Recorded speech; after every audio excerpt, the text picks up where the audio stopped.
macOS 15.2 Sequoia is officially out with some amazing changes and features, and in this video I'm gonna walk you through everything you need to know after my 1 week of usage.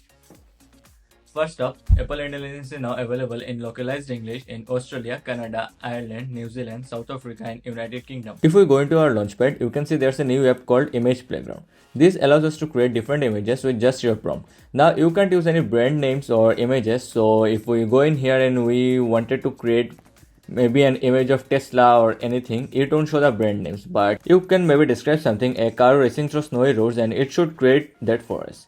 We can swipe through or go through the different options it's showing us or change the actual style altogether. So if we wanted to be an illustration, it can show us that as well.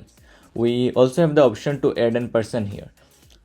So if you have the option to switch back and forth, maybe we want in the city and a racetrack, you will see it creates that here. So you can have a bunch of different options, but again you can't use brand names. You can also copy, share and save the images or report a concern.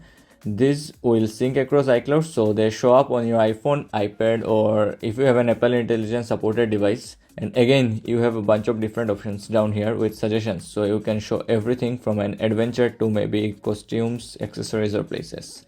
This is kind of fun to play around. I don't know how useful it will be in the long term, but if you want to create an image like this, you have the option to do this now.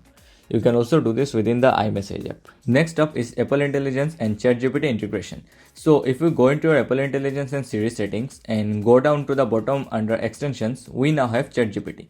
If you click on that and go into here, you will need to enable this after you update because it's disabled by default. And keep in mind, you do not need an account to use ChatGPT on your Mac. You can sign in, but it's not required. Okay, so there's multiple ways to use this, and it's not just for Siri, but we are gonna show the Siri part first. So if we double press the command key here and whatever keyboard shortcut you have to pull up Siri to the front, we are gonna drag this down here so you can see it a little bit better. So how this ChatGPT integration works with Siri specifically is that if you ask a question that Siri cannot answer, if it's a little bit too complex, it will answer that for you. You no longer need the third-party ChatGPT application or need to visit the website, although you will probably need to keep it around because you can do everything with it integration. You can also use ChatGPT to ask anything on your screen. Siri asks for your permission to send the screenshot to ChatGPT for further processing. Here I asked Siri to summarize my notes, and after the 15.2 update, it takes the help of ChatGPT to do the same. The same thing is available in Notes for writing tools, and this is actually the one I had ChatGPT create already. So if we highlight something, you will see consumer buying behavior. We can option click or right click, but also you will see it just shows up automatically where we have a little icon there. We can then describe a change that we want to make, or we can proofread it, change it to friendly, professional, concise, or even compose something entirely different. If you want to describe a change, for example, make it sound like a 10-year-old child, it will go out and then try and change that based on the request. However, it does not work on every single request. Sometimes it does, sometimes it doesn't.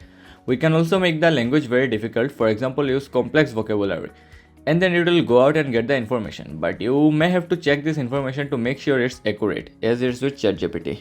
If we go into Safari, we have an upgrade with the wallpaper. We now have 6 new wallpapers.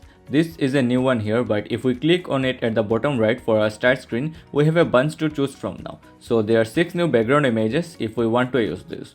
This update was long due as other browsers like Chrome and Brave had custom themes and wallpaper support for as long as I can remember. There's also an upgrade for HTTPS security where it will try to use secure HTTPS on all websites.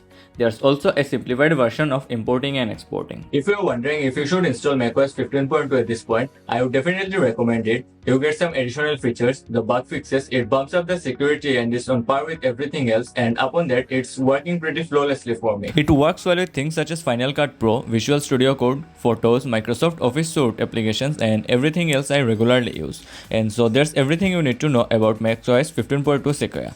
Let me know if you have found anything else or noticed anything different if you have been using it. I'd love to hear from you in the comments below. If you haven't subscribed already, please subscribe the channel, and if you enjoyed the video, please give it a like. As always, thanks for watching. This is Orko and I'll see you next time.